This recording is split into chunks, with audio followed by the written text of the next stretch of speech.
Alors, j'ai pris 1,10 m de tissu.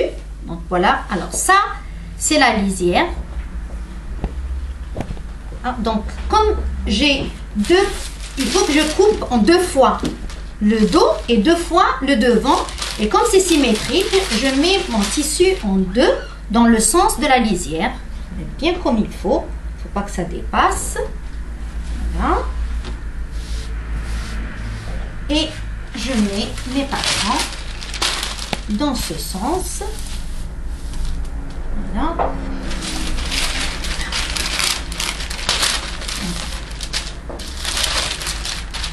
Alors, si c'est un tissu qui n'a pas de sens, ça veut dire je peux mettre mon patron comme ça, comme je peux le mettre comme ça. L'important, c'est que le droit fil, je respecte le droit fil. Ça veut dire que ça, le droit fil, là, il faut qu'il soit parallèle à la lisière. Donc, si je le dispose, il faut que de là, par exemple ici, j'ai 22, il faut que là, à là, fasse 22.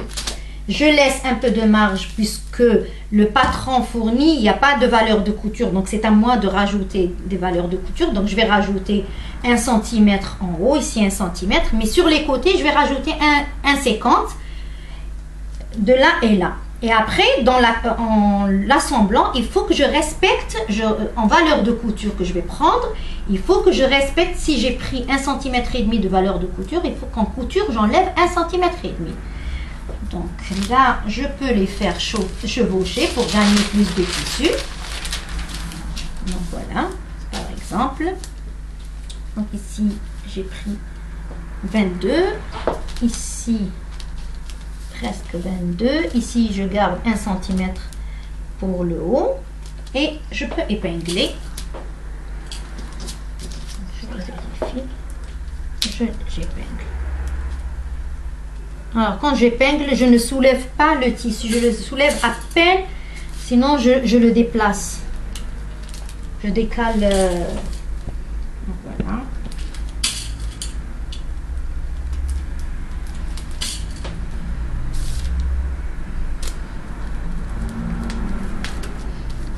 Ça, c'est l'arrière et c'est marqué x2. Donc, il me faut 2 pièces. Je n'oublie pas de mettre les crans. C'est des repères au moment de l'assemblage. J'ai besoin de...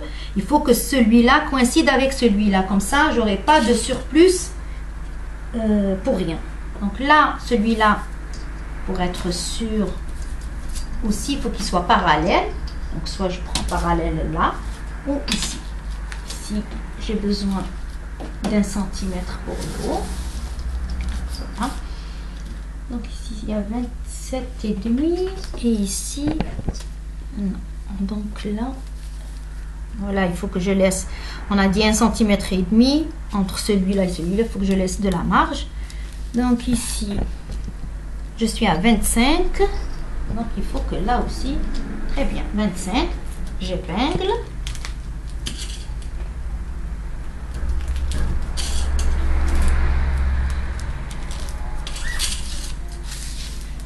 J'aurai besoin de crétailleur pour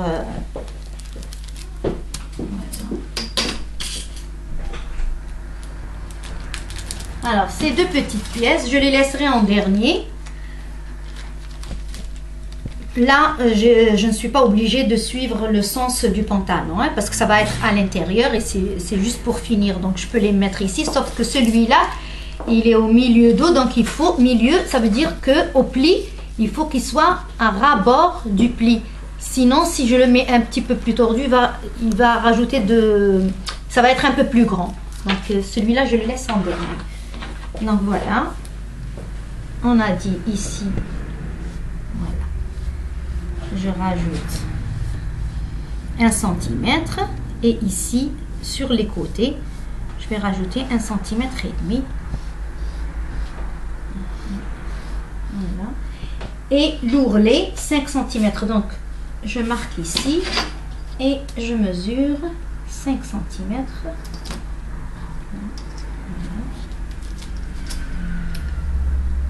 5, c'est là. Je peux tracer comme ça. Voilà.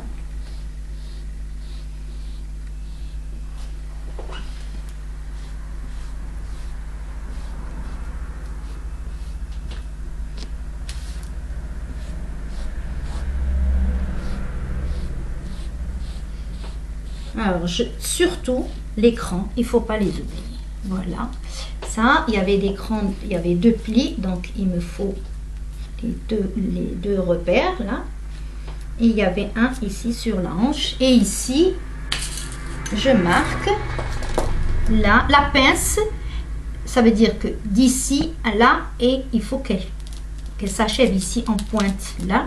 Donc, surtout ne pas oublier. Voilà. La même chose. Je fais la même chose pour le dos et je découpe.